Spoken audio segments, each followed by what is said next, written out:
technology. So in fact, the sixth of the series, we started in Ipswich just over a year ago and went to Bristol and then to Inverness and down to Glasgow, just before Christmas to Sheffield. We're here today and we're in Guildford next Monday, and we're also going to finish in Cardiff in March. Just to introduce the DC-KTN, for those of you who don't know about it, and this series of events is one of a number of things we do, and I won't dwell too much on what we do, but just to say, we were established by a group of industry experts who got together, formed a not-for-profit company, and persuaded the TSB to give us a grant. The idea is to address issues in the digital communication industry, which is somewhat fragmented, to help it resolve some of the issues and become more productive, both economically and also socially. We operate very much in networking networks. We want to reach out to large organisations and small, and we're very conscious the small organisations don't travel, therefore we travel throughout the UK, hence a series of workshops, regional events and of that nature. And therefore we will often work with other organisations, as we are doing today with Techcelerate. We have a membership that expands really the entire value chain. We have a very broad view of what we do with digital comms, all the way from the universities, to those who make equipment, to those who provide solutions, system integrators, network operators, those who provide services, both internal to companies or sold to the outside world, and those who make applications, and also broadcasters, because broadcasting also is very much based on digital communications. We go digital switchover, and also there's broadcasting both over the internet as well as digitally over the ether.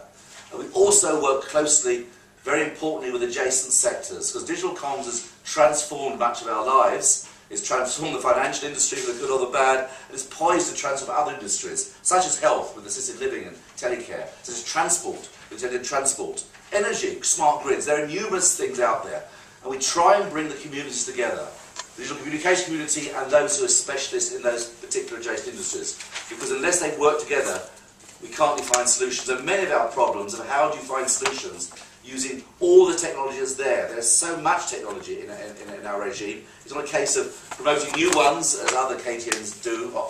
We often have just to work to find out the best solutions. If you're not a member, join. We're funded by the TSB, so membership is free. Go to our website shown here. Do join up. You will not be spammed. You'll just get told about activities and interesting events that we do. And our working groups will also attempt to put together position papers to influence government on policy and strategy matters. That's the end of my little spiel about Digital Comms KTN. Let's get back to what we're doing. As I said, one of a series, in fact the sixth in a series of 9 digital forums around the UK looking at next generation access. The idea is to go across the UK engaging with representatives of local business and local community to establish the needs as regards of communications. And the key issue in that respect is the services and the use to which these communications will be put. We want to see what the demand is there. We're having individual reports. Colin is over in the corner there, will be our scribe today, writing up what happens here. At the end of the series, we will do a consolidated report, which will use the feedback to our friends in government as to what is going on. The format here follows the format we've closely used in those other locations around the country, starting with the views of a number of experts. So we have 3 experts here today: Ian Vance of Amazing Communications, who will explore the technologies and other issues to do with information access. Sean Fenson of Manchester Digital, and a consultant to the Manchester City Council, who's going to look at the issues and ideas about rolling out some NGA in the Manchester region, some plans that are afoot and the reason those plans that are there.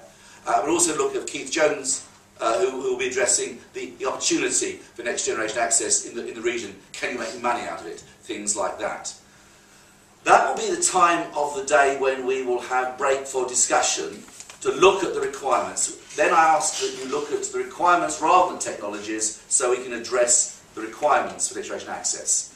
So that's when we'll focus on what you might use it for. After the presentations from the experts, we will have a short time after each one for questions of a factual nature, but we'll start the real discussion about why we might want to use next generation access, what we use it for later. And after those workshops, we come back for feedback, Q&A, and the whole thing then is drawn to a close. This is the detailed agenda, and you'll see there is a short break for refreshments between the views of our experts and the facilitated workshops, and you'll see there that each of those workshops will have a facilitator who will help steer the discussion, provide feedback at the end. But more about that later. So, if there's any questions, I'll jump straight in.